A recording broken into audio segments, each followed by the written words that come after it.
میں یہی ہے کہ جو شرعی جائز حلالہ ہے وہ یہ ہے کہ شوہر نے اگر 3 طلاقیں دے دیں، اول تو یہ 3 طلاقیں دینا ناجائز کام کیا، حکومت پر لازم ہے کہ اس کو کوڑے لگائے تاکہ 3 طلاقوں کی روک تھام ہو.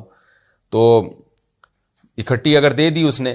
تو عورت عدت گزارنے کے اکٹھی دی ہوں یا وقفے میں دی ہوں، 3 تو 3 ہی ہوتی ہیں، وقفے میں اگر کسی نے دے دی ہوں یا اکٹھی دی ہوں، تو بہرحال اس میں عدت گزارنے کے بعد عورت کسی مرد سے نکاح کرے اور اس سے ایگریمنٹ نہ کرے کہ آپ نے مجھے چھوڑ دینا ہے،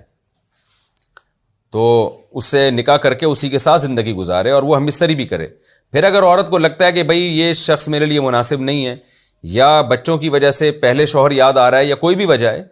تو کوئی بھی عورت اپنے شوہر سے اس بیس پہ ڈیورس مانگ سکتی ہے کہ بھئی آپ مجھے چھوڑ دیں، میں رہنا نہیں چاہتی آپ کے ساتھ. وہ اگر چھوڑ دے تو ٹھیک ہے، نہیں چھوڑے تو پھر اسی کے ساتھ نباہ کریں. تو بالفرض اگر وہ چھوڑ دیتا ہے تو پھر عورت عدت گزارے گی 3 مینسز کے بعد، جہاں چاہے نکاح کرے، پہلے والے سے کرے یا کہیں اور سے نکاح کرے. تو نہ